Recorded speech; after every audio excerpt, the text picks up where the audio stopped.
The Prime Minister joins a global fundraiser for vaccine research. Andrew Scheer says the Liberals have made it tough for Canadians to decide whether or not to go back to work right away. And speaking of going back to work, we'll take a look at what's reopening as some provinces loosen their restrictions. The Globe and Mail's Laura Stone joins us for a look at this week in politics. Good morning to you, Laura. Good morning, Ben. So Canada is one of the organizers of a global pledging marathon, which raised more than $11 billion for the research and development of a COVID-19 vaccine. First of all, I've never heard of a pledging marathon before. So what is that? And how did they raise so much money so quickly?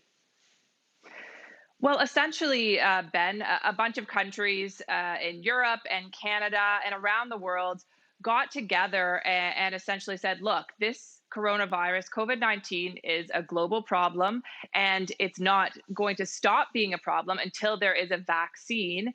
And, developing a vaccine, regardless of where that happens, is going to benefit all of these countries. So they got together, as you said, in an online forum yesterday and essentially had a pledge drive for this initiative. We're able to raise the money extremely quickly. And it's also to benefit some less fortunate countries, poorer countries around the globe who also have this virus, who may not have, the technology or the scientific research capabilities to develop a vaccine.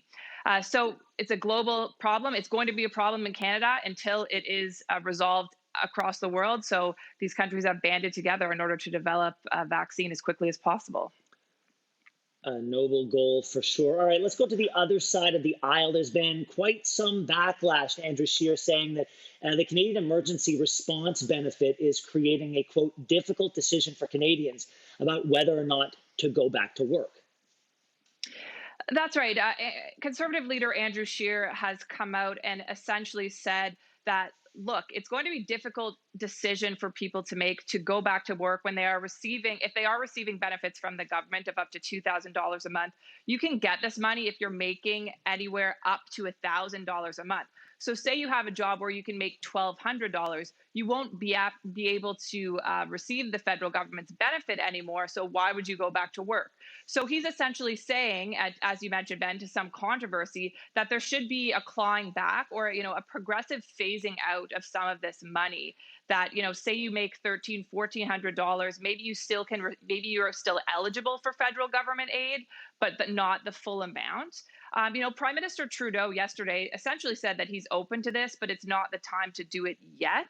So maybe, the two parties could get together and agree on this. But Andrew Scheer is also pushing for Parliament to resume as well in order to be able to debate these kind of initiatives. So, we'll see whether the feds, whether Ottawa takes his suggestion under consideration. Laura Stone suggesting that the Conservatives and the Tories might agree on something. Oh, that's adorable, Laura. We're going to have to leave it there. Thanks so much for joining us. Thanks, man.